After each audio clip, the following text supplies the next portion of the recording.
Frequency Podcast Network. Stories that matter, podcasts that resonate. U.S. and Israeli strikes on Iran this weekend killed Iran's leader and triggered broader conflict across the Middle East. Hi, I'm Virjesh Dave. This is Big Headlines, everything you need to know to be in the know in just 5 minutes. Beginning Saturday morning, the United States and Israel struck Iran, killing senior Iranian officials, including Iran's supreme leader, Ayatollah Ali Khamenei. Iran fired missiles and drones in retaliation at numerous targets, including in Israel, Kuwait, Dubai, and Bahrain. 2 drones even hit a British military base in Cyprus, with limited damage, all while American and Israeli strikes on Iran continued. The U.S. military says Kuwait accidentally shot down 3 American fighter jets that were engaged in open air-to-air combat against Iranian forces. In the immediate aftermath of the strikes on Saturday, Prime Minister Mark Carney urged Canadians in the Middle East to stay safe. The Islamic Republic of Iran is the principal source of instability and terror throughout the Middle East. It has one of the world's worst human rights records and must never be allowed to obtain or develop nuclear weapons. Carney and Foreign Affairs Minister Anita Anand put out a joint statement on Saturday saying Canada supports America's efforts to prevent Iran from getting a nuclear weapon. Carney canceled a scheduled meeting with reporters in New Delhi on Monday, but Anand did take questions from the media. She would not say whether or not Canada sees the U.S.-Israeli strikes on Iran, though, as a violation of international law. U.S. President Donald Trump has urged Iranians to seize the moment and overthrow the Islamic Republic government that carried out a deadly crackdown on protests across Iran earlier this year. Trump told CNN in a phone call on Monday the big wave of U.S. military action in Iran hasn't hit yet. Trump says he initially expected the conflict to last around 4 weeks, but now he doesn't think it'll go that long. Sadly, there will likely be more. Before it ends, that's the way it is. Likely be more, but we'll do everything possible where that won't be the case. Trump's defense secretary, Pete Hegseth, though, saying the strikes on Iran are not about regime change. This operation is a clear, devastating, decisive mission. Destroy the missile threat, destroy the Navy, no nukes. Hegseth pushed back against the suggestion that this could become a drawn-out conflict across the Middle East. Trump has faced criticism within the U.S. for going ahead with the strikes without getting congressional approval. The U.S. Constitution says only Congress can declare war, but the president can direct U.S. military forces in engagements necessary to advance American national interests abroad.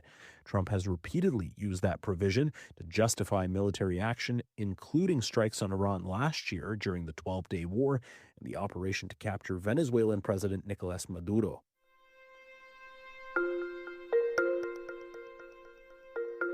Canada's Iranian community is reacting to the strikes, with many feeling a sense of joy. In Vancouver, hundreds of people gathered at a downtown park. We are done. We are done with this system. We are done with this whole operation. We don't want them anymore. Others are uneasy about what the future holds exactly. An Iranian immigrant whose brother was executed by the regime in the 1980s tells City News he's concerned a new regime may not improve things for Iranians. By killing these people, is it going to be a democracy? I don't know. In Toronto, a rally outside the U.S. consulate on Sunday supported the U.S. and Israeli strikes and called for Reza Pahlavi, the son of the last Shah of Iran, to take power in the country. Our people are empty-handed. They are fighting that regime. They cannot do anything. The regime was killing them brutally on the street. A second rally in Toronto also supported the strikes and regime change, but opposed handing over power to Pahlavi.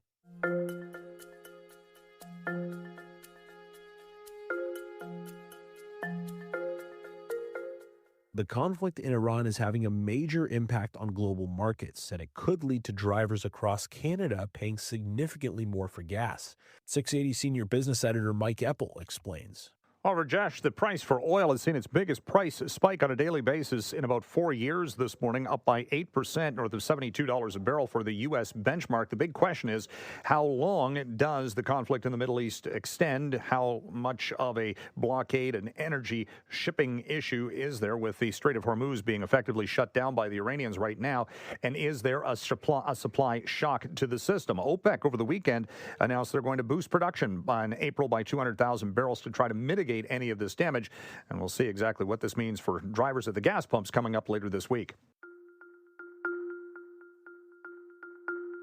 If you haven't listened yet, today on the Big Story podcast, Safeguards versus Innovation, Ottawa's delicate dance with generative AI. Host Karen Ciolin speaks with Professor Ibrahim Bagheri.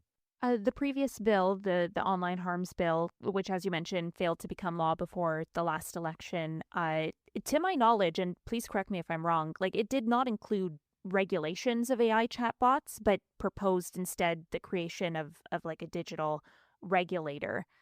How should, the replacement bill then address AI chatbots? Do we need a defined reporting threshold to be established?